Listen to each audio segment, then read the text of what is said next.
Welcome to the Creator's Crypt, where creatives from a wide range of genres will share secrets, drop hacks, and give us just a little bit of insight into their industry.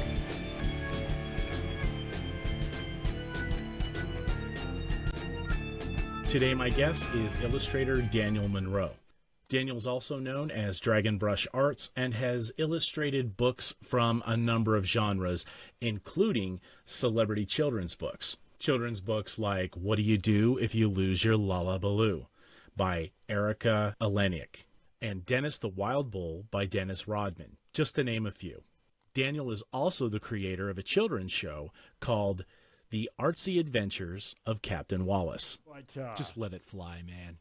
Let it fly. You know, this is a safe space. A safe space. Oh my God. I'll curl up in a corner over there after we're all done, right? How many publications have you illustrated to this point? To this point, exact numbers. know exact numbers. Sorry. Man, I'll tell you. I know that I have at least 35 children's books that I've illustrated. Wow. At this point. And I have countless articles, book covers I painted, magazine articles, that I've illustrated.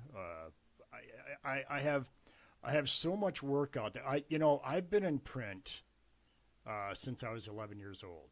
So oh wow! Since I was 11 years old, I've been doing artwork for print, for publication. In one form or another. My first job, I was published in the Michigan Fraternal Order of Police magazine. And what I did was I did a real life story. I illustrated, a real life comic that they had in their magazine. And I did that when I was 11 years old. Well, hey, let me ask you this. So when you're getting into, or you're being considered or whatever for a project, how does that work? Do you deal directly with just a publisher who then says, I have X number of authors that need an illustrator and I want to kind of like bump you up against them? Or is it just author contact, or how what's the norm for you? When I was telling somebody the other day, I said, I'm actually at a point where people contact me, publishers contact me, authors contact me to work on their project, and but it's taken me 35 plus years to get to this point. Mm-hmm. A lot of times out of the blue, I'll get an email or I'll get a publisher will contact me and say, hey, we have this new author that's seen your work and they would like to work with you or whatever, So they're mostly, gosh, it's probably 50-50. It's probably publishers that come to me and there's a couple publishers I work with a lot. And then sometimes I just get an email out of the blue and it's somebody new. Working on books and stuff, we talked about at the beginning of of a conversation, we were talking about, the positive and negative aspects of working in this particular industry. How do you deal with a difficult author, and, how do you sidestep future problems with maybe you can almost sense that an author is going to be difficult to work with? You can sense it because a lot of times you can always tell a first-time author, because a first-time author wants to control every single thing. They always want to see every sketch that you do. Here's the thing. Mm-hmm. I use my not Dropbox, but I use my Drive. Google Drive. And Google Drive. I'll set up a file. And I'll drop my files in there as I'm working on it. And a lot of times when I'm designing a book, what I'll do is I'll have my book all set out page by page by page by page. So I'll have 30 pages. They're all individual pages. They're all individual files. and they're Photoshop because I use Photoshop for the finished product. I hand draw everything, and then I scan it in, do my colors, whatever. But so what I'll do is on each page, I'll have the words, the text. I'll drop the text in. But a lot of times at the beginning, I'll call it, my file is called the book building file. And so all of the words are going to be dropped in as a lorem epsilon. And you're talking about the fake words. Okay. Almost looks like Latin. Yeah. Okay. I thought we were talking about an individual person. But no, I know what you mean now, yeah. So that's what I'll do is I'll drop all the text in lorem ipsum. Okay. Right? Because I just want to have a placement of the text. I'm not dropping the story in there. I just want a placement of the text so I know, my size, and I know, where I can fit my illustrations and things like that, how I can draw around. Because when you're working with children's picture books, if you look at a children's picture book, you have your text on your picture, on your artwork. Mm-hmm. So you have to know, as the artist has to know where they're placing that text so that you know where to draw around that text. You know what I mean? Yeah. Yeah. So you have to have your spaces to be able to leave enough space for the text to be on there so it's readable, so that when you look at the page, everything is readable. So anyway, I had a file all set up, and I invited... I told the publisher, I said, I don't normally do this, but I said, I'll invite the author to the front row seat where she can sit there and watch it, and she can see the book as it's being built. You know what I mean? Yeah. Because I was feeling, I don't know why I did it. I was feeling generous. I don't know what the fuck. No good deed ever goes unpunished.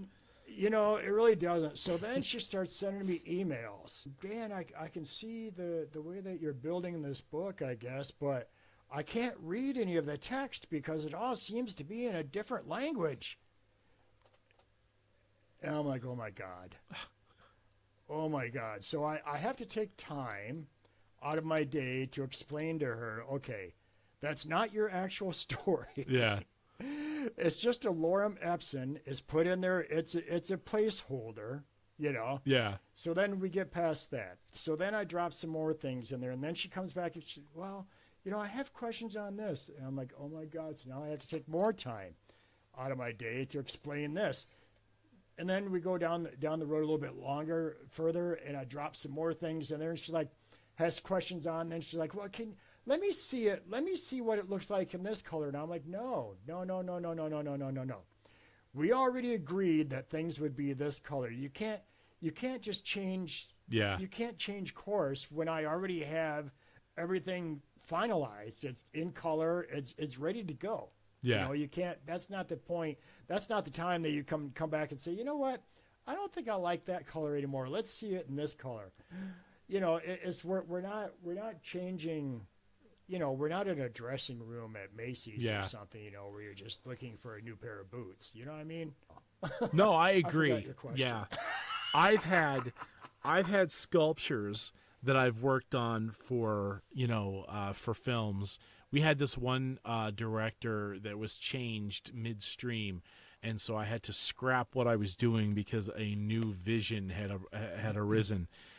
And like 36 different drawings of what he referred to as a toothy grin, but he didn't want him to smile.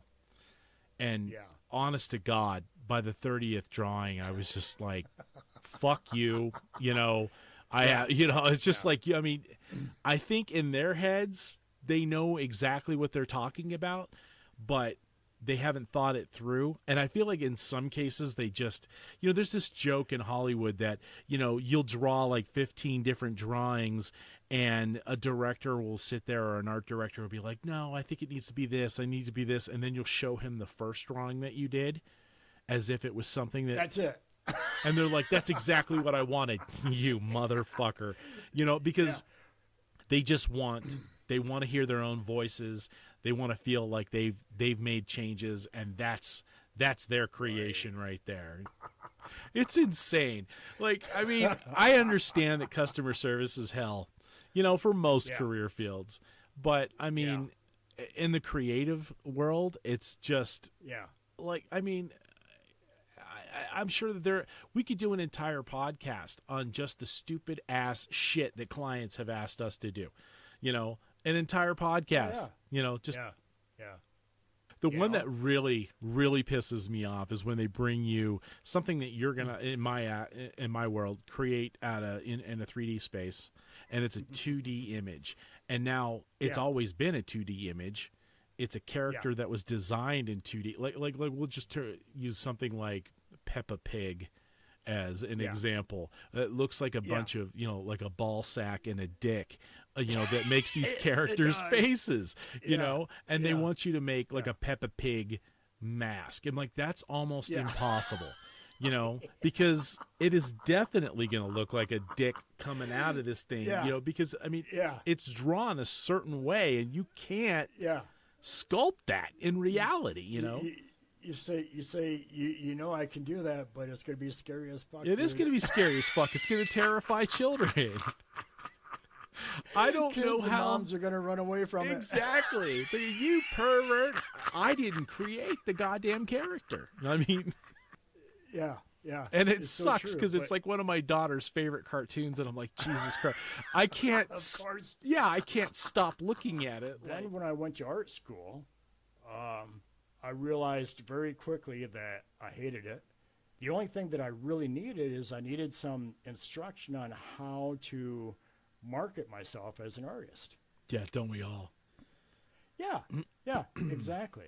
How do I gather what I've done into a portfolio and show it to people so that they'll want to hire me to do the artwork for them?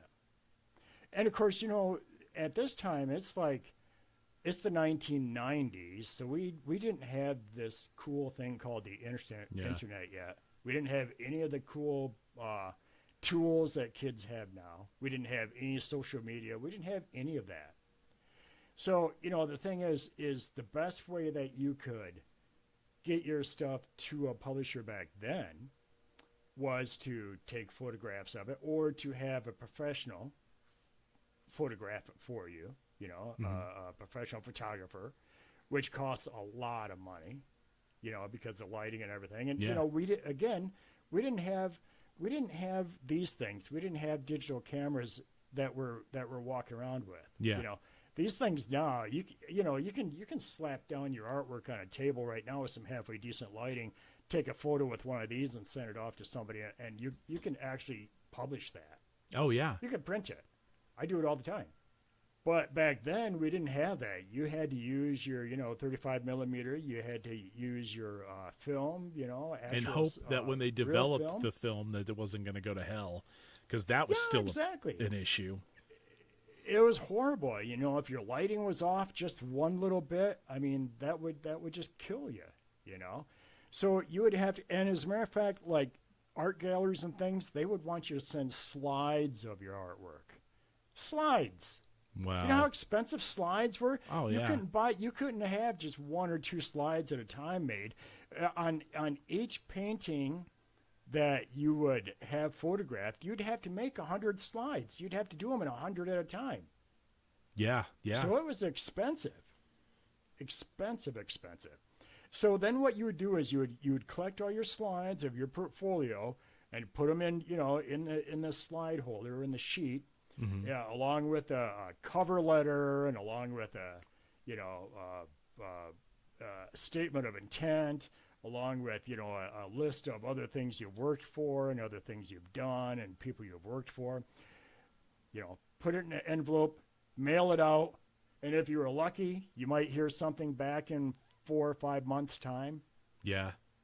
And no kidding about that 4 or 5 months, because it took forever to get to them. Took forever for them to review it and forever for them to reply. So and everything was by mail. There was no email. So exactly, all mail, or most of the time you just never hear back from them again.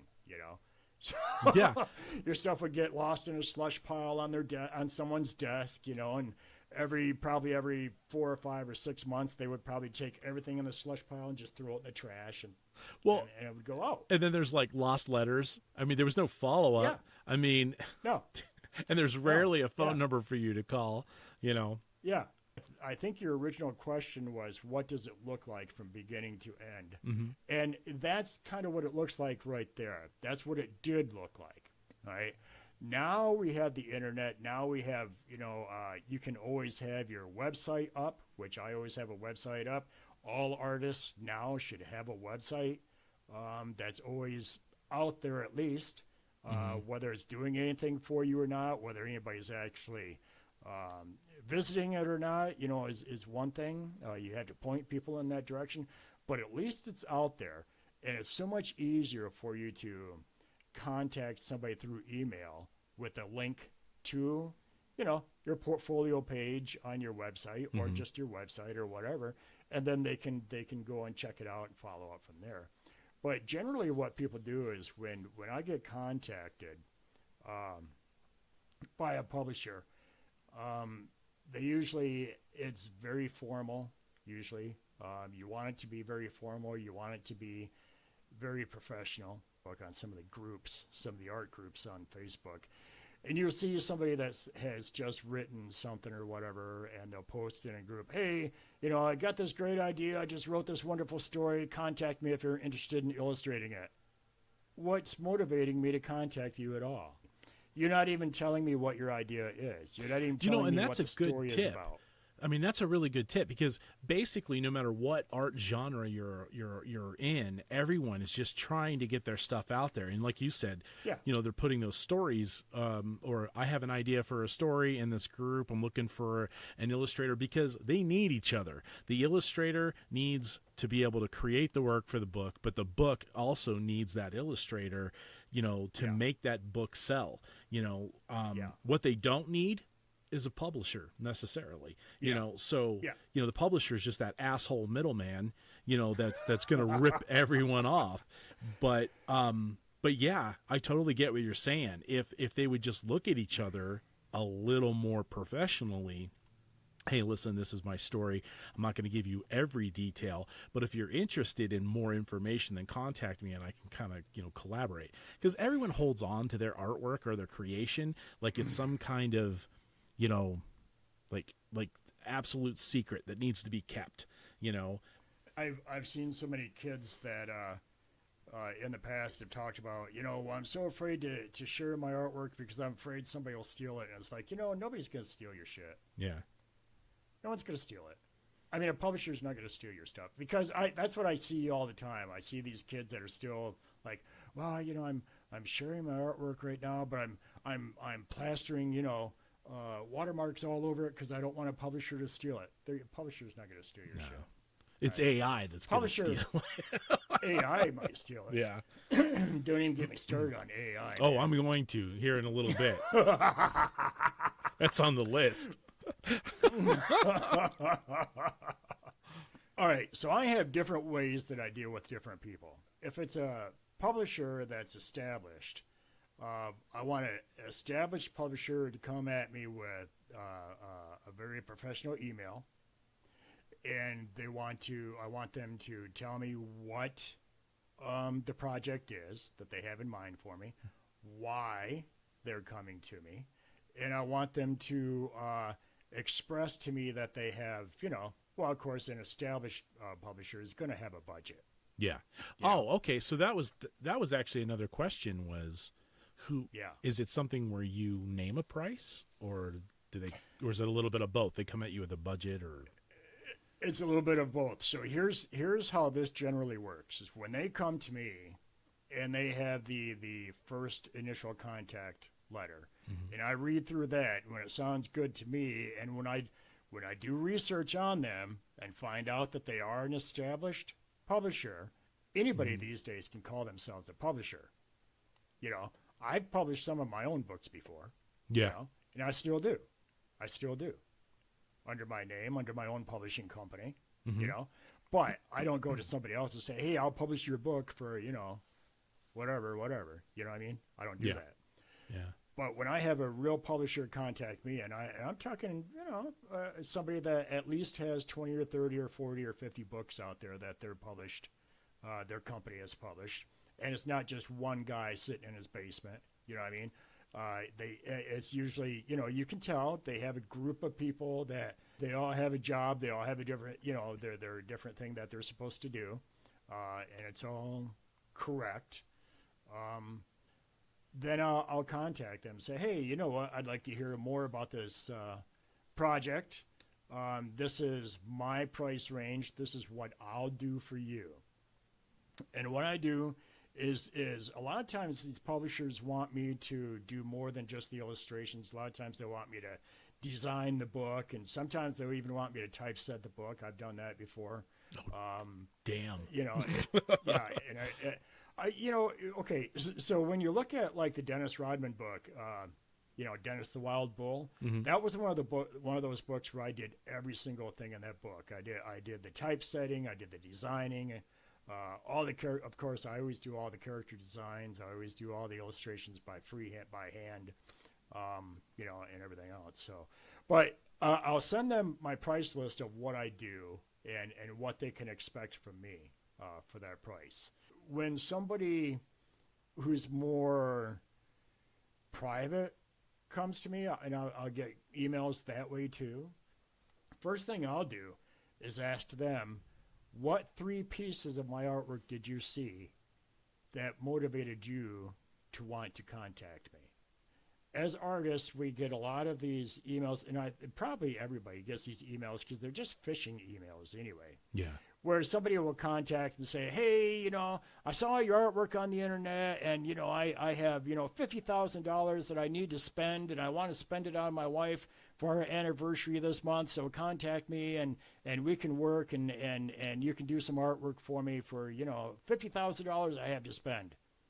Well, that's bullshit. Yeah. Well, that's the Arabian Prince, trying to contact you. Yeah, yeah, I need your help. I need to move lots of money. Yeah, exactly right. So, I get those emails all the time. But, when you're getting a real email from somebody that really wants some work, you can tell. You can tell that they really want it. So that way you can go back and forth. You can negotiate with them a little bit more. I'll negotiate with private people far more than I will with established publishers. An established publisher is coming to me. They know what they want from me. They know what to expect from me. They've seen the artwork that I do. I've done so much of it out there that anybody can Google my name, stuff comes up. I know they want the artwork that I do. I know they want me. They want my artwork. You know what I mean? Because they have already done their homework. They've already seen what I do, and they want me. It's just like back in the day when internet first started and everything, we first started coming onto the internet with artwork and everything. And people would try to contact you and say, hey, do you know how this guy does this artwork over here? Do you know like Frank Frazetta style? Can you do his style? No, man. No, I don't do Frank Frazetta style. I do Dan Monroe style. If that's what you want, that's what I'll do. I'll do Dan Monroe style. Yeah. Don't ever come to me and ask me to do somebody else's style, ever. Because you know what I'll do, and I've done this before, I'll tell you to find that kid in your neighborhood that can draw pretty well and have him do it. As a matter of fact, I've had people in the private sector try to come at me and say, hey, if you draw this for me, if you do this artwork for me, I'll give you, this amount of money or whatever. And I'm like, well, you're telling me that you have a budget of like $25, for a painting of, portrait of your mom or whatever, and it's just not going to work, man. You know, I mean, I'll negotiate with somebody a bit, but it's still going to cost a bit more than that. If you only want to spend that amount of money, you find that kid in your neighborhood that can draw, and you go to that kid and have him do it. Exactly. It won't be. And you better hope he's not educated. You better hope that he hasn't played this game before and said, no. Exactly. I'm not a dumbass. So when you were talking styles, okay, and you have your own style, do you feel like it's just good to develop your style and go with that? Or do you feel like in some cases that you should have, at least some, ability to to venture out into multiple styles so that you're more marketable, or does that actually hurt you? One thing that I did take away from art school even is that they even said that you want to be able to do everything you can possibly do so that that customer and many customers will come to you and say, hey, I need this done. Can you do this? Yes, I can. Or somebody else come, hey, I need this done. Can you do this? Yes, I can. I can draw anything somebody wants. Now, will my style change? Sure. I'll change my style on to how I feel at the moment. How I feel for that piece of artwork, how I feel for how I want to tell the story in that artwork.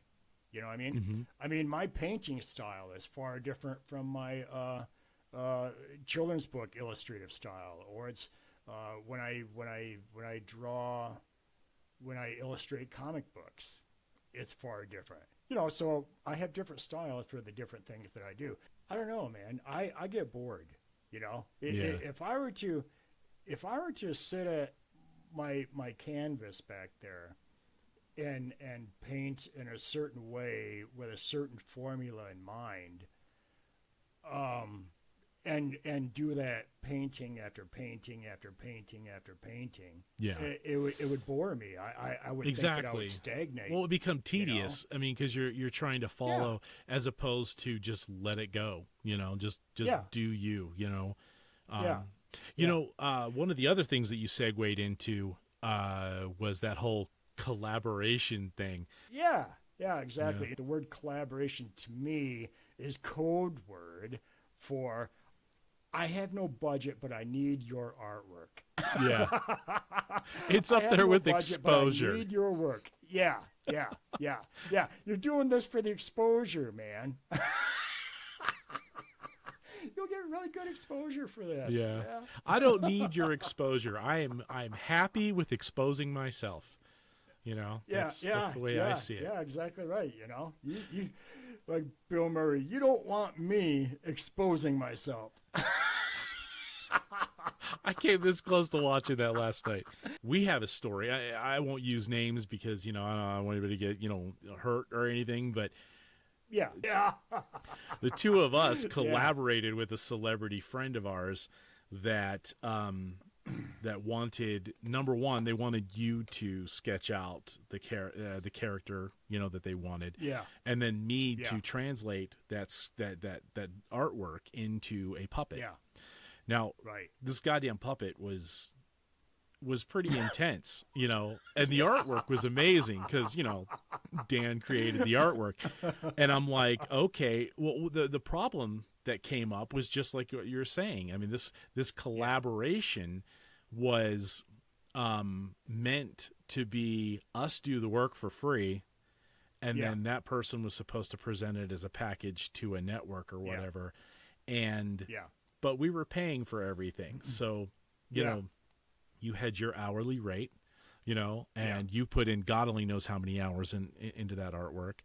And I was literally buying materials and assembling a puppet, weighing, how heavy is it going to be? What are we going to be able to do? It had these fucking crystals on its head. And, this was an intense piece. And I was paying for it. All the while, I'm running a Comic-Con, my very first, and that's sucking every dollar out of me. And and then here's this collaboration, which I think was as much fun for you as it was for me. Yeah. Well, it didn't help that he kept changing his mind on what he wanted too, and his idea was, crazy as fuck, dude. I mean, it was fucking doodle, man. Given the person that it was, person that it was, you almost expected it. But at the same time, I mean, he did tell us that there was no real time frame, and so I thought I had time. Not only is this business of mine sucking every dollar out of my pocket, but it's sucking every minute out of my day, and so I'm trying to create this puppet, and right in the middle of the of the foam fabrication of it, near the end, I get a message from Dan that says I think he wants to go animation now, and it's like, motherfucker, because now I'm stuck with this goddamn puppet and the molds and all the pieces, and what the hell do I do with it? Obviously you and I both worked with him because of who he is. And it was, I literally felt like he was a friend, So absolutely. I still feel that way, quite frankly. I mean, there's a couple times I've talked to him since then, and I think he's a very good actor, is what I like. I think. I have to agree with that. I think he's a very good actor, and I think that he has some crazy ideas. I think that he wants to do some things, but that's the thing I found out with these celebrities. A lot of times they'll agree to anything as long as they don't have to pay anything. Oh yeah, I'll totally agree with that. But I mean, well, I don't know, because here's the thing is I do the Captain Wallace thing and everything, and my character, and I even went to this person and said, hey, I've got this charity that I'm creating, and it's Captain Wallace, and it's this character and everything, and you've actually kind of helped me develop him a little bit because of some of your ideas and things as well. And I'm like, is there some way that something that you can do to help me get it out there and stuff? And he's like, well, what do you want me to do, Dan? Yeah. Well, what the fuck you think I want you to do? I want you to, help me promote the damn thing, fucker, man. I mean, talk. It's a charity for arts, for the arts for children. Yeah. I mean, that's what your freaking thing was built on, dude. Arts. What the fuck, dude? Pull your head out. Yeah. What do you want me to do, Dan? I that's why I don't understand how there. You know what? Every goddamn celebrity in this world should be throwing money at me for what I'm trying to do. Every fucking artist that can hold a pencil should be throwing a couple dollars my way because of what I'm trying to do for kids. We're talking about the next generation of artists. The next generation who is going real to be artists, not AI shit. Well, yeah, not AI shit. We're talking about artists themselves, real art, artist appreciation. We're talking about because that's fading, man. I mean, like, it is. I mean, when we talk about being artists, and somebody asks you, "What do you do for a living?" and you say artist, and they laugh and say, "No, really, what do you do?" Well, let me explain it. I'm gonna break it down for you. Artist. I mean. Yeah. But this schmuck never even calls me anymore. Like, I used to hear him all the goddamn time, get invited down to his place and, and stuff like that. And now I don't hear a fucking peep. And when I do, and like, hey, listen, man, I thought I might, reach out, I get one word answers. And it's like, you know what? See, that's what I get now too. And it makes you feel bad to even contact him. Oh, yeah. So I don't. Yeah. I mean, I don't either. I stopped bothering people because I feel like I'm bothering them at that point. It's like, you're talking to me twice a week, every week for, months there when I was, drawing your stuff for you. But now, now you can't be bothered. Oh, I invested something like, $2,500 into the materials to build your fucking puppet. And that's the other thing is, and I'm going to have like an episode coming up, with some people who build puppets for a living, and people don't understand that these things may look childish and stuff like that, but they're expensive. Like, I mean, a puppet can run upwards of $10,000, $15,000, $20,000 or more, So when people are like, well, how much does it cost? I mean, not only are the materials expensive, the crafting it expensive, and then you're dealing with the noxious fumes that go with it. Yeah. Like, I mean, oh my God, yeah. I mean, you might as well be a hatter from the 1800s. I was just thinking that. I was just thinking you're like a Mad Hatter at that point. Yes, yes. And people don't know that. That's why the term Mad as a Hatter. Yeah. Because people don't know that. It was the fumes from the chemicals they were using. It would actually rot their brains out. Wasn't it arsenic or some lead-based thing? Or, yeah, it was arsenic and what else? Something else. Mercury. Yeah, mercury. I think mercury was a part of it. You know, and for us, it's barge contact cement. It's everywhere. Yeah. Wear a respirator all you want. You got to take it off at some point, and that shit degasses slower than anything I have ever used. I bet, but it's necessary. So and your point is fair because people don't realize too. Even when I do illustrations for children's books, they think. They look at the end product and it looks like a lot of fun, happy imagery and things like that, but they don't stop to think that a children's book, a decent children's book, it's usually a 24-page book. A children's book, a good story, picture book is usually 24 pages. So what you're looking at is almost 30 pages altogether by the time you get done with the title page, and everything else, because I do artwork on all the pages. But, people just look at the end product and they don't realize the hours and hours and hours they put into it. I mean, every character that, I always draw, every character that I draw is always original character. So I'm never drawing established characters by somebody else. Mm-hmm. It's either my own personal original character for one of my own personal projects, or it's an original character that I'm drawing for somebody else's project, another publisher or whatever. So, people don't even think that, sometimes it takes hours and hours just to create one character, Yeah. Just because, the artwork is for a children's book, or just because the artwork is, a puppet for basically a children's show, does not make it inexpensive or cheap. I mean, it just because it's for kids doesn't at all mean inexpensive or cheap. And I think a lot of times people have that in their heads, Fisher Price versus Transformers. Wouldn't give a Transformer necessarily to a 18-month-old, but you give something Fisher Price to them, and therefore, it's cheap and less complex. And see, and that's when you have people that are judging things like a Rembrandt against Dr. Seuss. I mean, they're two totally different things. They're entirely different animals. It's just that how these people are, man. They come at you, and unfortunately, even in the art community. We have people, whatever the art community is, whatever that means. I don't even know what that means. You know what I mean? No, I get you. What does the art community actually even mean? And there's no community because, artists all hate each other. That's kind of, I feel like that's kind of it. Yeah. And none of us are really actively trying to help out the, those coming up, which, I kind of hope that I'm doing with the podcast, but, Yeah.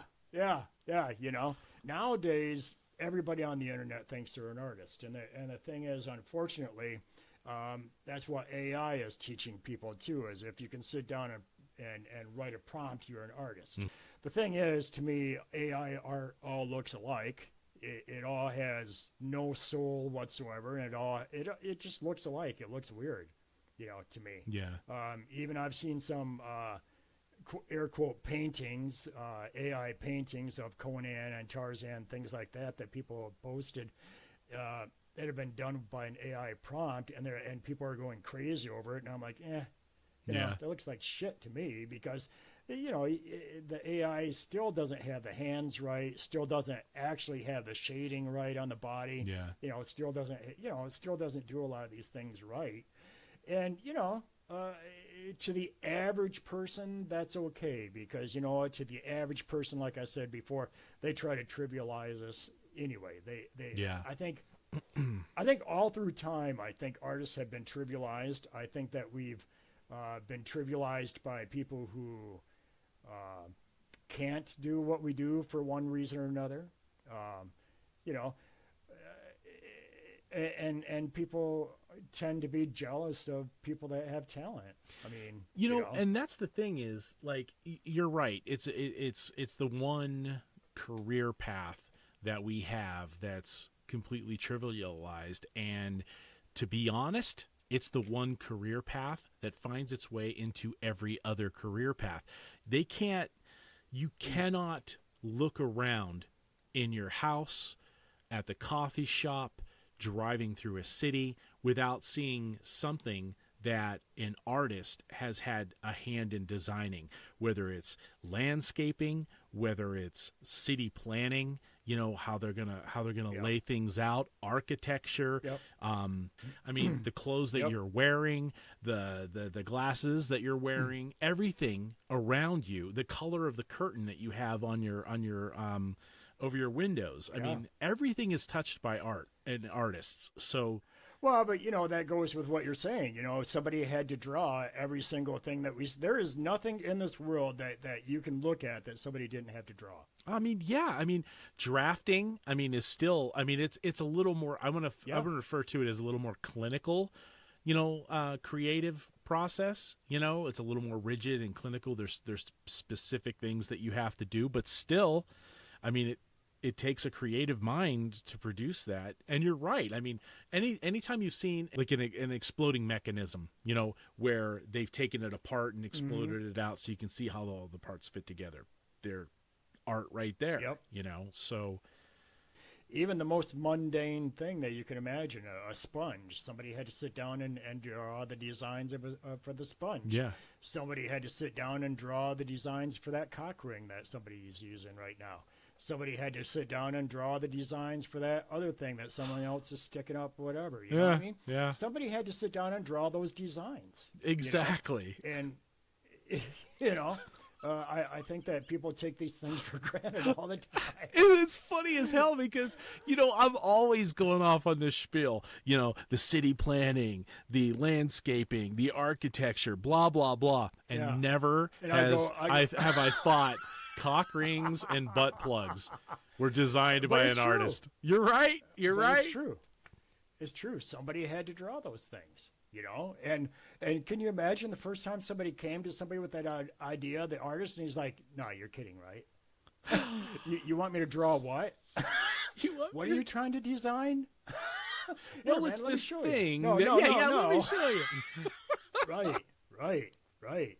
But I think that going back to our discussion on this, I think that people have always tried to trivialize this, and I think it actually goes back, if you stop and think about it, back in like ancient Egypt, even, and any ancient culture you can think of, where you have pottery, you have paintings on hieroglyphs on the walls, you have all these things that are painted, hand painted. By artists, by the artisans of that day. And can you imagine how jealous the other people were?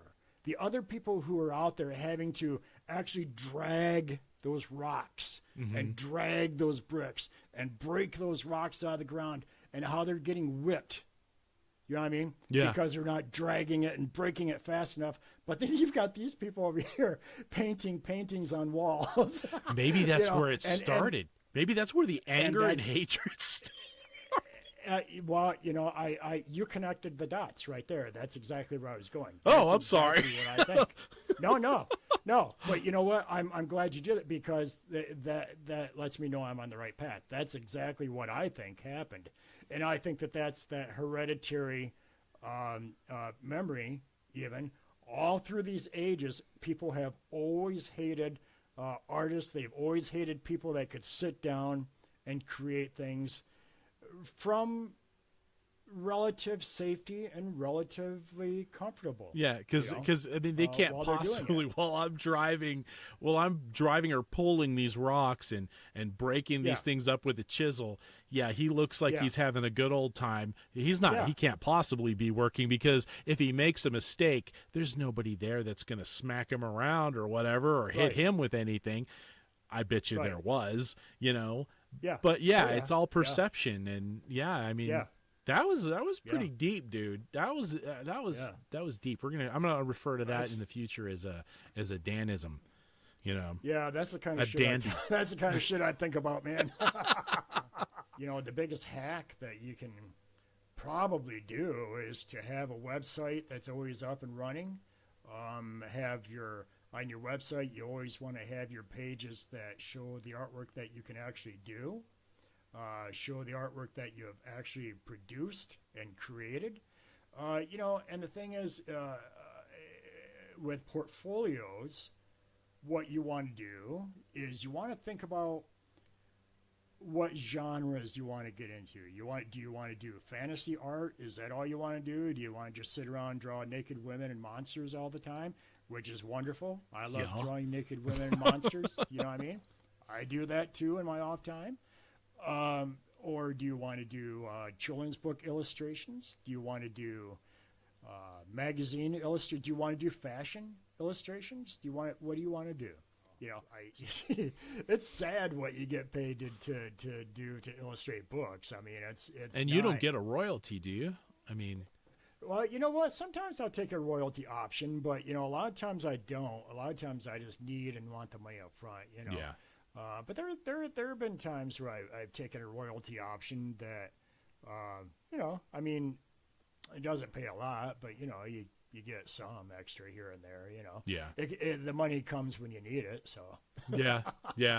And yeah, so I probably get about a car payment out of the royalties for the books that I've written, the how-tos collectively.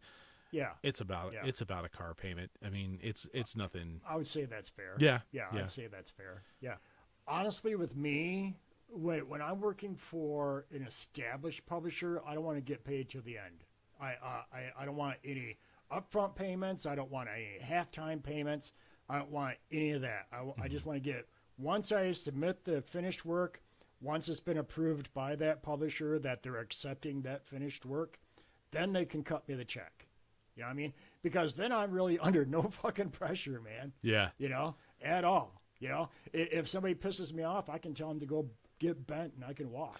See, and that's where, like, in my line, there are so many materials that you need up front just to get started. Yeah. Like, yeah. you would always, like, if somebody backed out, and let's face it, it happens about, I don't want to say about half the time, you're left holding the bag for materials and and half built creature that you don't want. Yeah. So I'll tell them it's a 50% non-refundable deposit. So if you back out for any goddamn reason, I'm not stuck holding the bag for all of this stuff. And right. And so, but I will do that for private. Gotcha. You know what I mean? For anybody who's not established, I will do a 50% up front because even though that puts a little bit of pressure on me because now I do have to finish the project. Yeah. You know what I mean? Regardless, even if they piss me off, I still have to finish it. Yeah. But the thing is I know that relationship is going to be shorter. You know what I mean? Yeah. You know what I mean? Because I don't want to get involved with a publisher who pisses me off, number one, because that just tells you that they're probably going to piss you off again next time. Yeah. You know what I mean? Exactly. And then they can just treat you however they think they want to because they're paying you and now they're viewing you not as a freelancer, but now they're treating you as an actual employee. And I totally get that. But in your case, I mean, it seems in like... my case, I could do that. Well, no. I mean, it seems that publishers are more trustworthy in that respect than, like, say, film, because I did a project, it's going on 25 years ago. It was my very first Hollywood blockbuster that I got to work on, and I did very little work to it. And I can't say what the production was because it would give it away, but they still owe me for the work that I did. After it was done, like I invested my own money in the material. That's where the 50%. And so I don't give a fuck if you're Paramount, if you're, Touchstone, I don't give a shit who you are. You're giving me that 50% down at least if you're not paying for it in full, because so I really appreciate the fact that you came on and you were able to share your ideas and your, the flamboyant discussion of the world of illustration. Now, I mentioned earlier on that Dan also has a children's program that he's put together called the Artsy Adventures of Captain Wallace. And this is a really amazing project because, not only is it this, show for children and teaches, important, information, specifically art to children, but there's also a charity associated with it as well. And I think it's important. I'm going to go ahead and just let you plug the rest of it before we go. Well, I appreciate that. I thanks for having me on, and I hope that I answered a couple of questions, at least in a halfway cogent way before I went on tangents and everything. But yeah, but Captain Wallace Artsy Adventures is a great thing. I've been doing this for a while, and I did decide to create a charity with it. So we are a fully realized 501c3 charity with the IRS, and what we do is we as a matter of fact, next weekend we're traveling up to Comic-Con here in Kalamazoo to entertain children out there in the wild and everything. And we do appearances at schools, and we do appearances in public spaces, public libraries, things like that. And every bit of money that comes into the charity, we use it to benefit children by providing art supplies to them. I have a program where we send a packet to children in hospitals. And in the wintertime, during Christmas time, we will buy Christmas presents and things for a family who is struggling. So, there's a lot of different things that we're trying to do. And, what we try to do is we just try to make the world a little bit better of a place than what it was when I first came here. So, That's awesome. And where can they find more information about all of this? You can find more information at captainwallace.org. That's all one word, captainwallace.org. You can also find us on Facebook. Just look up Captain Wallace or Captain Wallace Artsy Adventures. And, a ton of stuff will come up. Google it. A ton of stuff will come up. Yep. Awesome. Well, hey, thanks a lot for your time, man. And we're going to actually have Dan back for a later episode on putting together a children's production so that, awesome. We can show people, anyone who is interested in creating a children's show of their own will be able to get information from him to show how he did it and how they can do it. And, the more we have out there for kids, the better we are. So. Yep. I hope you enjoyed today's conversation with Dan Monroe. It's important to get that insider's perspective to help you determine whether or not you want to pursue a career in a particular industry. I'd like to thank Dan for coming out and sharing his experiences with us, and I would also like to thank our friends over at the Collector's Maze Network. And as always, a big thank you to Gil Corzo for supplying us with our theme music. This episode was recorded on Riverside FM and edited on DaVinci Resolve.